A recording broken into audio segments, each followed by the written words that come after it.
Welcome. Today we're introducing you to the 3 new CTC interns and telling you the story of how they turned $100 into $5,000. Collectively. He did 8 because you did 880 or something, and you did $4,000. Yeah, but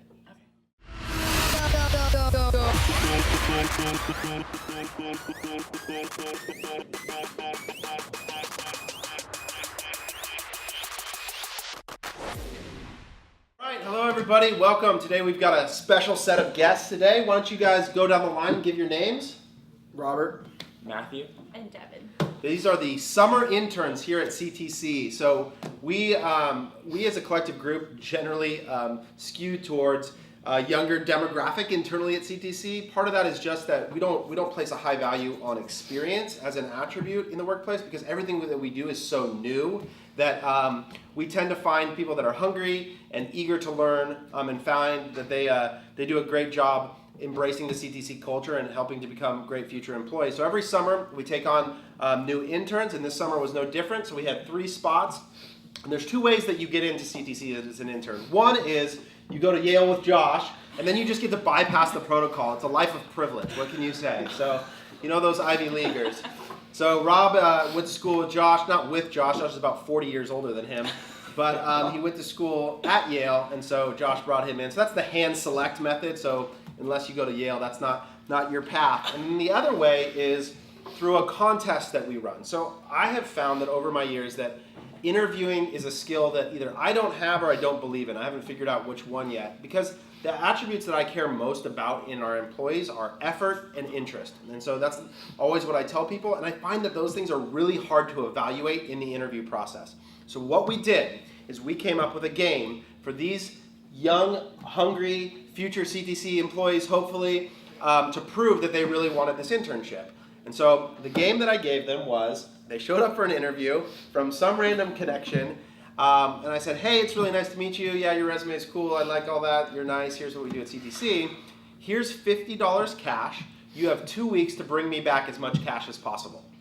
And the point of that game was just that they were either going to take that $50 and go buy lunch and have a couple drinks and I'd never see them again, or they were going to have to hustle hard to figure out how to make something of that. And so I told them that they could buy and sell things on the internet. We had people buy Bitcoin. We had all sorts of responses back to it, and these are the champions. So together, these 2 combined turned $50 cash each into $4,000 and $850 in 2 weeks. So super impressive, both of their stories, and we're going to give you a little bit about how they went about that. So let's start with our champion, Devin, who raised $4,000 in 2, well, plus the $1,000 you got chipped in from CTC. So $4,000 total from in 2 weeks. So why don't you tell us what you did and what you thought of this whole process?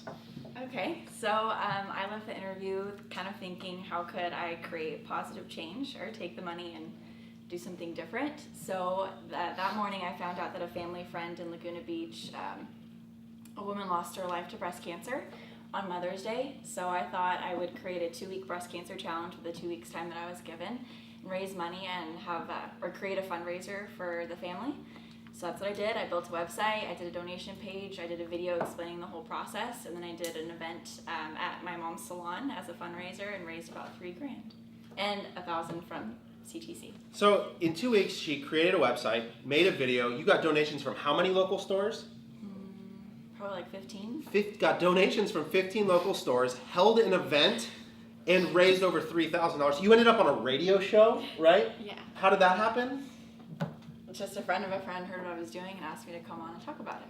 So incredible motor. We all sit and watched her presentation like, wait, what? You did this in 2 weeks? So that's how Devin ended up here. Super impressive. She kind of cheated. We told her to buy and sell things and said she went out and raised $4,000 for a family, like whatever. But we let her in.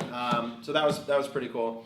Matthew, you took a slightly more capitalist approach, but still nonetheless impressive. Not nearly as inspirational. But so what I did with my $50 was I went around and I decided to use my fraternity as a resource, as my market. So I went out and bought 15 plain gray t-shirts, went home for the weekend, and I screen printed this like Delta Chi design on the shirts and came back and marketed them to my fraternity. So I ended up buying them for about $3 each and sold them for $30 each. After selling them all, I actually took pre-orders because there's more demand than I had supply. So we love that because one of the things that we're big advocates of is you take advantage of the communities that you live in, right? And so for him, being a part of a fraternity, having access to 50 or so potential customers, they've already paid to be friends with each other. They're probably likely to pay for a few more shirts, right? So we have the shirt. Corey, can we drop it in here, picture right here? Because it's a play on Michael Scott in The Office. The Office. It's in my car. We can grab it. Yeah, but. So it's a play on Michael Scott. I mean, it's a terrible shirt. Yeah, so the quality wasn't great, but that played into my favor. It was kind of a joke. Yeah, it became sort of a hit, though. Yeah, like an inside joke. So he brought, he had photos of him hand screen printing shirts, which is a terrible process and something you underestimated the time commit. Yeah, right? I thought it would take like 4 hours. It took about 13. So. Right. So, but that's the effort. That's what we talk about when we say effort. Is that like if you really want something, what are you willing to do to work for it to get it? So both of these stories are really impressive, and for you to take this hopefully and help you in some way rather than just us talking about CTC, I think the lesson learned and one of the things that we apply to all interviews here at CTC is to get the people to participate in some sort of activity that challenges their actual interest in the thing that they're going after. And so a lot of times people just assume they blast out to a bunch of jobs or a bunch of different internships, and you're just one of the people that they're applying to. And if someone's going to work for your money, you're only going to get a portion of their time. But if they're going to work if they believe in what you do, they'll work for so much more than that. So these kids were impressive. Rob just smart, went to Yale. But they've all been awesome assets in their first couple weeks, and we're stoked to have them. And hopefully you can take this and learn from it in the way that you hire interns.